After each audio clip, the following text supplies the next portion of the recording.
Aleluia. Glória ao teu nome, Senhor. Glória ao teu nome, Jesus. Aleluia. Deixa eu ver que aquele cachorro, para ver até onde vai a guia do cachorro. Até onde eu posso latir aqui, né?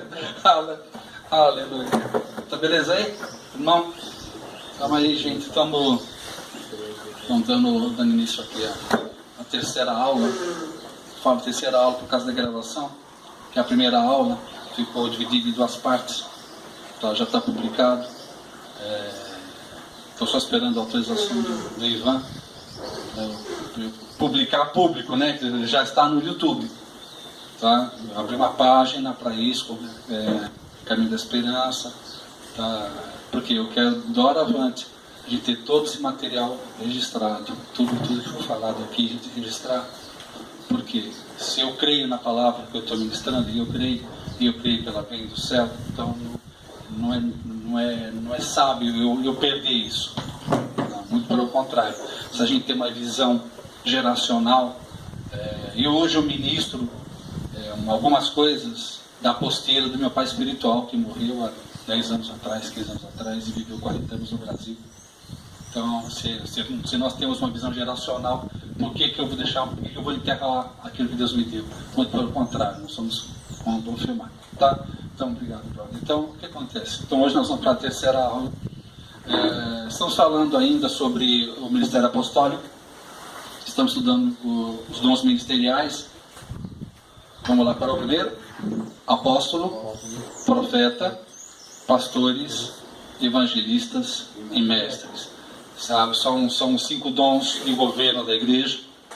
São dons ministeriais, não são dons espirituais. Os dons espirituais estudaremos depois, se Deus assim permitir. Mas agora nós estamos no tempo dos dons ministeriais.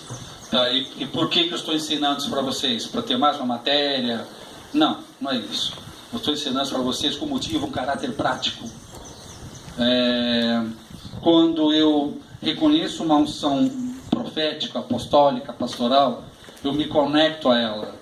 Então, quando eu falar para vocês sobre as qualidades de cada uma dessas chamadas ministeriais, é para que vocês, quando vocês estiverem lá fora, vocês vão ter um melhor entendimento, umas dicas de discernir o verdadeiro do falso.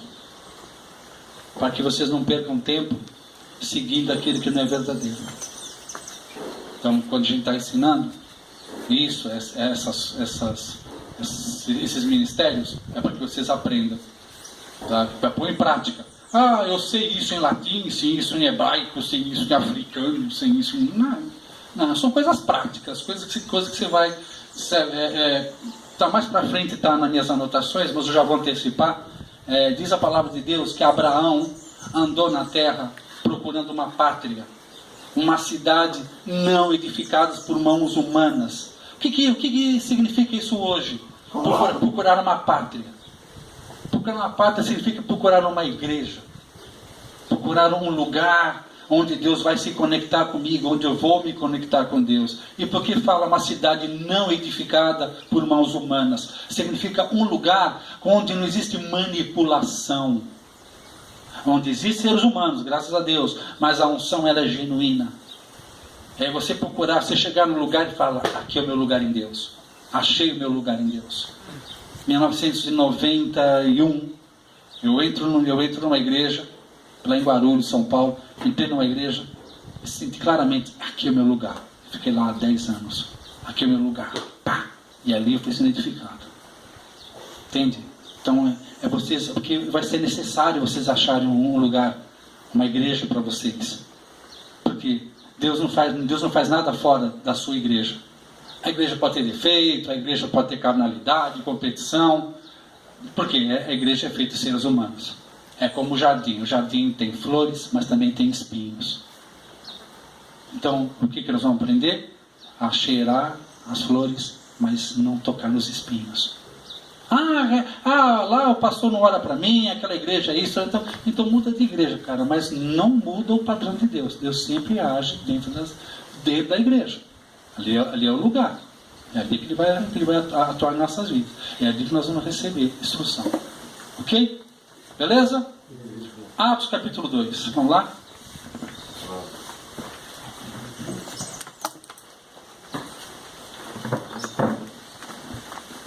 Atos capítulo 2, leia para mim o versículo 42.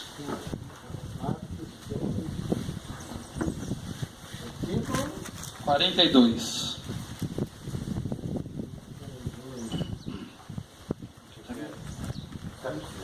Não, só fazer peso aqui para a folha não sair voando. Não, que tá. Não, essa aqui é minha. Essa pode deixar aí. Essa folha voa, faço para ela, volta, ela volta. Essa aqui é a minha. Essa é a espada do samurai. Ela deve parar na mão. Né? A sua Bíblia tem que ser a continuação da sua mão, igual um lutador mesmo.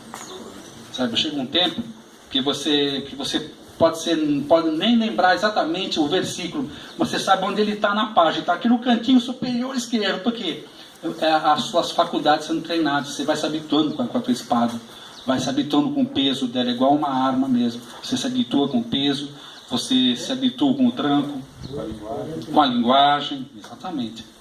Tudo bem aí, gente? Amém. Lê para mim, pastor, por favor. 42? Por favor.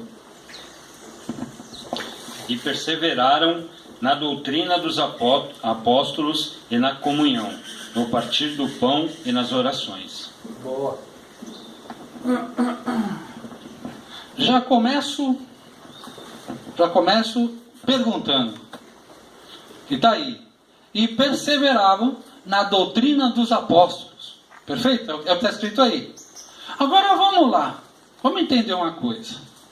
O Velho Testamento, eles não estavam usando. Por quê? Agora era pela graça, não pela observância da lei. Então não estavam mais ministrando isso. Por outro lado, o Novo Testamento ainda não havia sido escrito. Concorda comigo? Então, que doutrina é essa que eles se maravilhavam? O que eles pregavam? Que doutrina? E se maravilhavam, está escrito aí, né? E se maravilhavam da doutrina dos apóstolos. Oh, mas não havia Bíblia ainda. Que doutrina é essa? Os ensinamentos de Jesus. Oh, as pessoas também andaram com Jesus. Tem algo aí.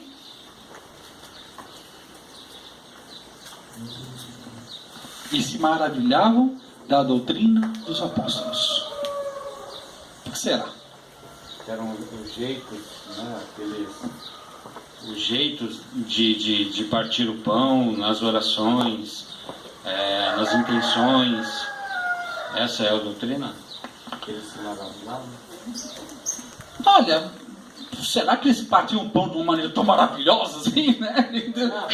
Fazia o quê? Eu te digo isso porque eles, quando Jesus estava sendo julgado ali, né, no Sinédrio e tudo, alguns dos discípulos ficaram do lado de fora e só pelo jeito deles, eles identificavam que aqueles homens andavam com Jesus. Né? Então, de certa forma, por isso que eu trouxe esse apontamento, né? Porque eles olhavam e viam, esse andava com Jesus, era ele que estava com Jesus. Perfeito. O que eles faziam demonstravam que foram tocados pela unção Christos. Como? Como foi descer, como eles sentiram naquele momento a descida do Espírito Santo. Então eles se maravilhavam, não como eles, na partilha do pão, mas sim no modo da figura que eles viam na palavra do Espírito Santo falando com eles naquele momento. Muito bom. Muito bom. Muito bom. Era algo que foi colocado dentro deles. Não era algo externo.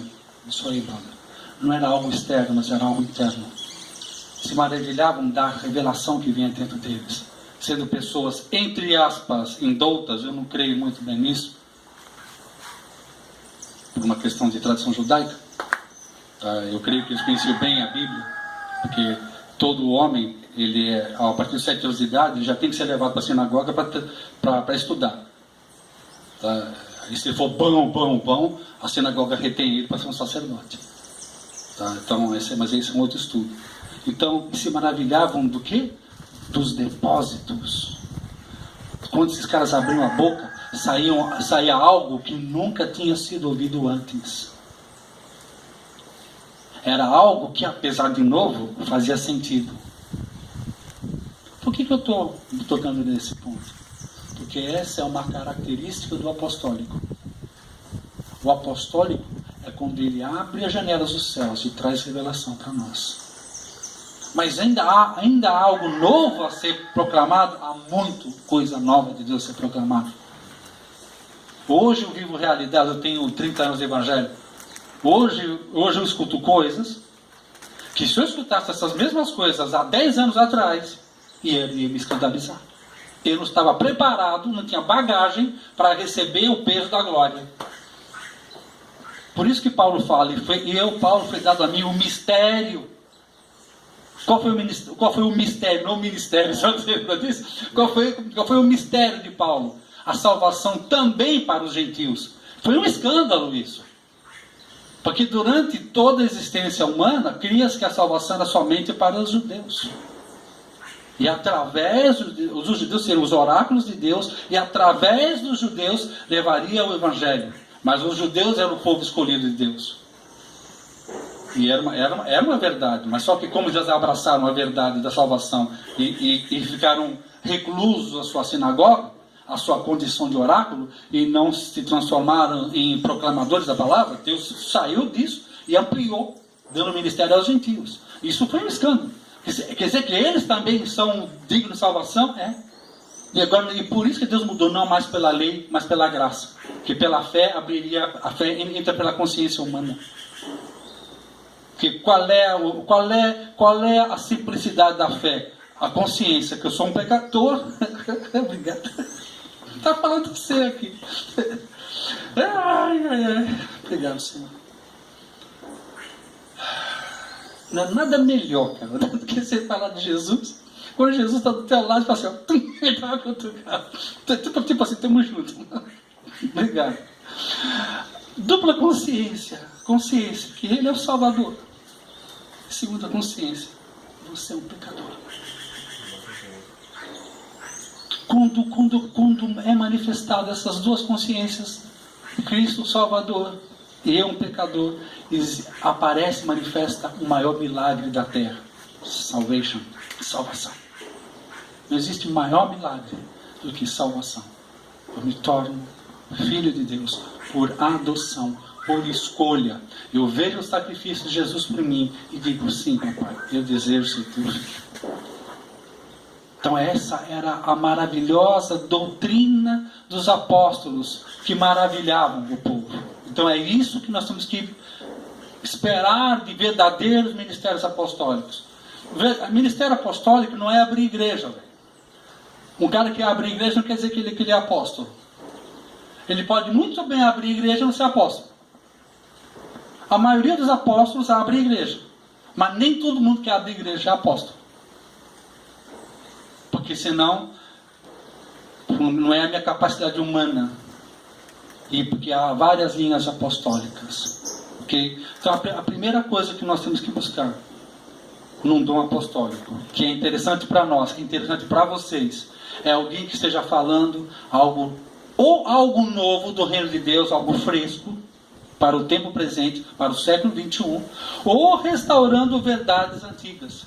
Por exemplo, eu fui muito impactado, há anos tenho sido impactado pelo ministério do apóstolo Luiz Emílio, do Mevan, lá de Santa Catarina, onde ele levantou uma verdade antiga que eu já li, passei por cima, mas nunca tinha virado o remo. Bendito Deus e Pai de nosso Senhor Jesus Cristo, a qual já nos abençoou com toda a sorte de bênçãos nas regiões celestiais em Cristo Jesus, e nos elegeu nele antes da fundação do mundo, para que fôssemos santos e irrepreensíveis nele. Isso eu comecei a ler várias vezes.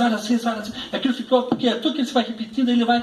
Quer dizer, então, que eu já fui abençoado com toda a sorte de bênçãos nas regiões celestiais.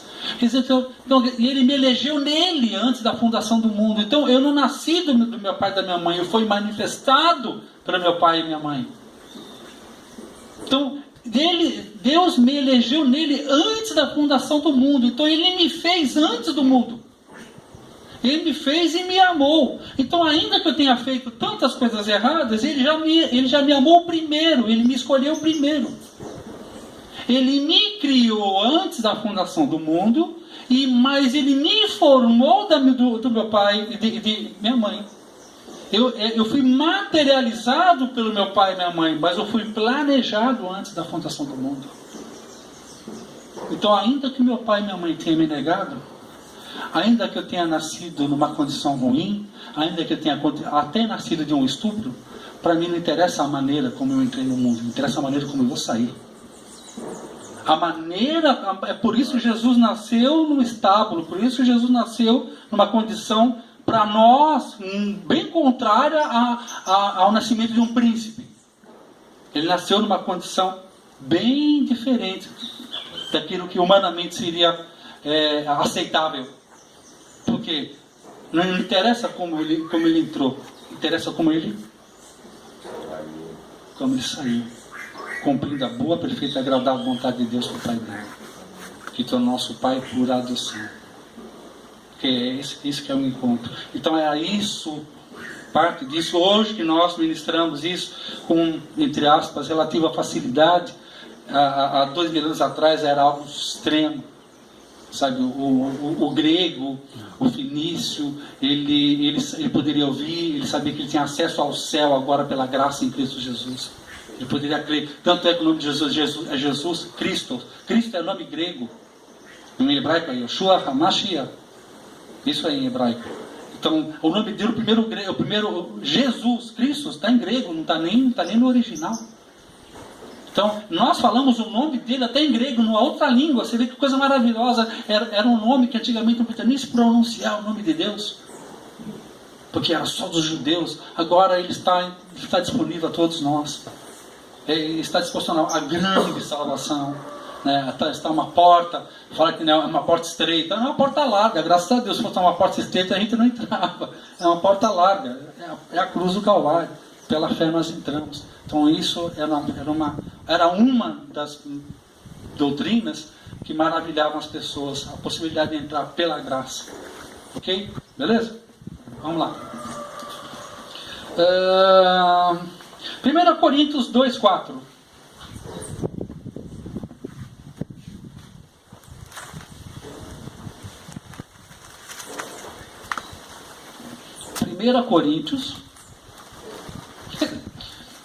Deixa que eu falar uma coisa, ficar calado. Agora eu tenho que me tocar que está sendo gravado. Eu estou subindo. Né? 1 Coríntios 2. 1 Coríntios 2:4. 2:4, eu já achei. Leia aí. O meu ensinamento e a minha... Não, 2:4. Isso mesmo? O meu ensinamento e a minha mensagem não foram dados com a linguagem da sabedoria humana, mas como provas firmes do poder do Espírito Santo. Isso. Outra versão aí, pastor? A minha palavra e a minha pregação não consistiram em linguagem persuasiva de sabedoria, mas em demonstração do Espírito e de poder. Essa demonstração do Espírito de poder, no original a palavra é faneroses. Faneroses. O que significa? Significa o seguinte: uma outra característica do apostólico, tá? É que o cara está pregando, o apóstolo está pregando, e de repente começa a acontecer sinais e maravilhas no grupo. Começam a acontecer milagres, começa a estourar milagres no meio da congregação. Então, e o apóstolo, que é apóstolo, ele continua pregando. Uma vez eu estava numa conferência lá em São Paulo, de um apóstolo lá de Londres.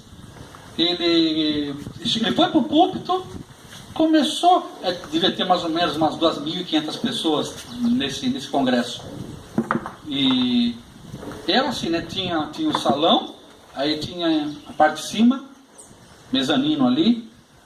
Impressionante. a parte de cima da metade do mezanino para a esquerda, devia ter ali um grupo de mais uns 300, 400 pessoas em cima, somente naquela área. As pessoas começaram a orar em línguas, todas ao mesmo tempo, sem ninguém conhecer ninguém lá em cima.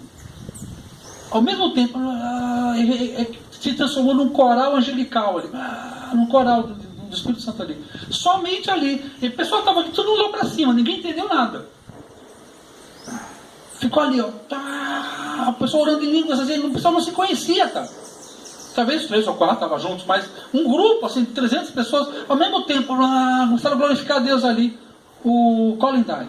E ele ficou ali, ó, olhando. Quando a manifestação acabou, ele falou: isso aqui é só um sinal que está mostrando que ele está com a gente aqui. Continua a ministração dele. Então, faneroses é uma... Fica atento numa ministração apostólica e também dos profetas, que esse sempre a gente pode estar ministrando, a qualquer momento ele pode se manifestar. A pessoa pode receber uma cura, pode ter um problema na perna, a pessoa pode sair andando, ser curado. É normal a ministração da palavra e sinais e maravilhas ao mesmo tempo. Tá? Abre aí para mim no livro de Atos, capítulo 20.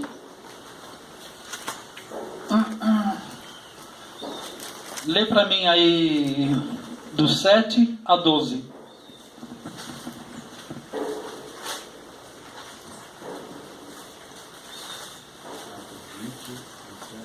Achou já? Amém. Espera eles acharem também. Quem? Achei já. Achou também? Beleza? Achou aí? Tranquilo. Todo mundo aí na... Do 7 a 12. Tá bom? No sábado à noite, nós nos reunimos com os irmãos para partir o pão. Paulo falou nessa reunião e continuou falando até a meia-noite, pois ia viajar no dia seguinte. Havia muitas lamparinas acesas na sala onde nós estávamos reunidos, a qual ficava no terceiro andar da casa. Um moço chamado Eutico estava sentado numa janela. E como Paulo continuasse falando durante muito tempo, o sono do moço foi aumentando. De repente, ele dormiu e caiu da janela. Quando o levantaram, estava morto. Então Paulo desceu, abaixou-se, abraçou o moço e disse: não se assustem, pois ele está vivo. Em seguida, Paulo subiu de novo, partiu o pão e comeu. Falou ainda muito tempo, até de manhã, e depois foi embora. Aí levaram o moço, vivo, para a casa dele, e isso deixou muitos animados. Uma outra qualidade do apóstolo, tá? O bicho fala, mas... apóstolo fala, vai com a boca. Por quê? Ele é cheio ele é cheio de Deus dentro dele. Os verdadeiros. Eu estou sempre batendo essa tecla. Os verdadeiros. Tem mais falsos do que verdadeiros. Os verdadeiros apóstolos, eles trazem uma carga de revelação. E eles não dormem. Eles não dormem enquanto não... Porque o revelacional, para quem tem a chamada ministerial, cara, é igual uma cachorra quando está para dar cria. Sabe? Eu criei várias cadelas. Quando elas estão para dar cria, elas ficam como um jornal. Elas precisam dar à luz aquilo. Elas ficam numa inquietação até que gere os filhotes. No apostólico e no profético, principalmente, há uma inquietação no espírito, até que a mensagem seja tirada, até que dê à luz aquilo. Porque os apóstolos e profetas, eles são chamados para gerar na terra, e os outros ministérios para dar administração àquilo. Por isso que está lá no livro de Efésios, edificados sobre os fundamentos apostólicos e proféticos, porque são os dons de fundamento. Então eles precisam implementar um fundamento para que os outros ministérios venham sobre eles, como na construção, que nós falamos na aula retrasada, para que seja edificado algo em cima.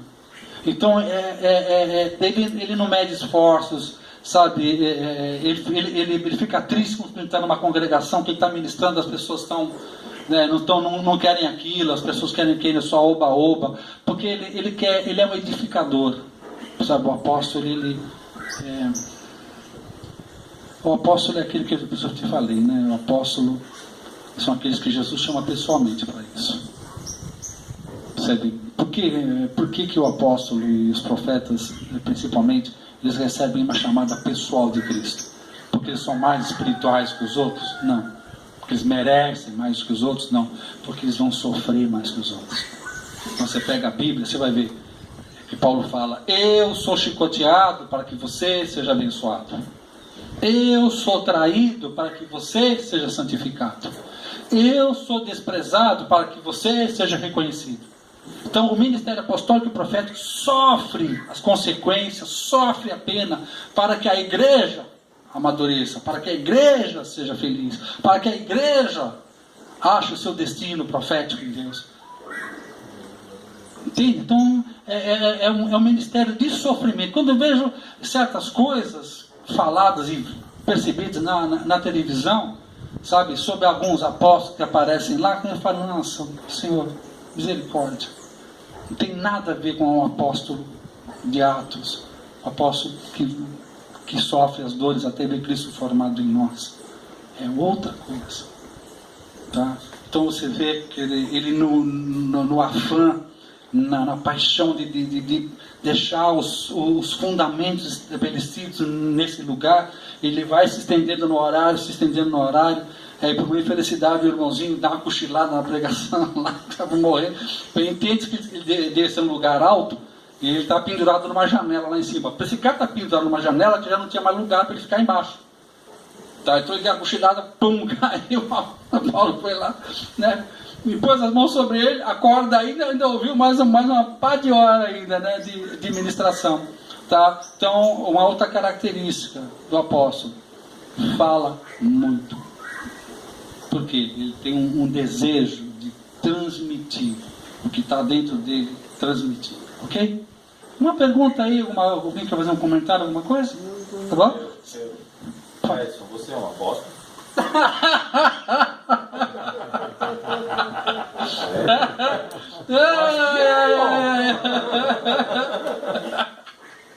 Nada ofensivo. Só para descontrair. Abre Hebreus 3:1, por gentileza. Chateado não, né? Não, recebe, Edson. Eu vou falar amém para você. Recebe, Edson. Hebreus 3:1. Ai. Glória a Deus. E eu quando aceitei Jesus, eu queria pregar para todo mundo, mas eu tinha um grave problema, né? Eu não tinha. Acharei? Hebreus 3:1? Eu tinha um grande desafio. 1434. Eu tinha um grande desafio a ser vencido. Eu não tinha nenhuma papipa pressa para falar, né? Eu era gagago tá totalmente. Nenhuma papipa pressa para falar, entendeu? E queria me pregar. Aí o pessoal mais ria de mim, né? Teve gente que aceitou Jesus de dó de mim, do meu esposo. Espero nem da cruz de Cristo, mas do sacrifício do Texas, entendeu? Mas eu não esmoreci, eu fui continuando. E Deus foi fazendo a obra. E também não tinha jeito. Eu falei: se o senhor não me curar, você vai passar vergonha. As pessoas, né? Eu vou ficar aí Deus foi me curando. E agora só para fixar ali perto. Agora a gente chegar a esse ponto, né, de a gente poder estar ministrando debaixo do controle. Eu vou controlando, cortando respiração, tá? Ainda depende da graça dele, na boca seca pra caramba, as pernas tremem, tá? Porque, né, o gago nós pensamos muito rápido, porque o certo é pensar e falar, pensar e falar. Como nós queremos falar tão rápido como pensamos, aí trava, dá um tilt aqui. Então, exatamente. Então, por isso, ou você pensa, ou você fala. Pensar e falar. Isso acontece com as pessoas que não têm esse problema, né? Quando querem falar, Sim. querem falar assim, processar. Sim, exatamente. Porque tem que obedecer um processo. Pensar e falar. Pensar e falar. Pensar e falar trava. Então você vai fazendo o quê? Eu vou respirando. Por isso que tem muitos cantores, o cara canta pra caramba, agora que ele vai falar ele é gago, extremamente gago. Gago Tem- fala cantando, eles conseguem Foi pro falar. Porque já são decoradas as palavras. Como? Fui pro culto na casa do Gago. E a pregação demorou a sair. Bom, vamos lá. Lê para mim então, Hebreus 3:1. Lê aí. Por isso, santos irmãos, que participais da vocação celestial, considerai atentamente o apóstolo e sumo sacerdote da nossa confissão, Jesus. Isso. Bom, então nós vamos estudar aí as 4 classes apostólicas, tá? A primeira classe apostólica está aí, Hebreus 3:1. Jesus, o nosso sumo apóstolo. Ok? Lembrando que a palavra apostolos é o enviado. Então ele foi enviado do céu para estar conosco. Esse é o caráter do verdadeiro apostolado. Ele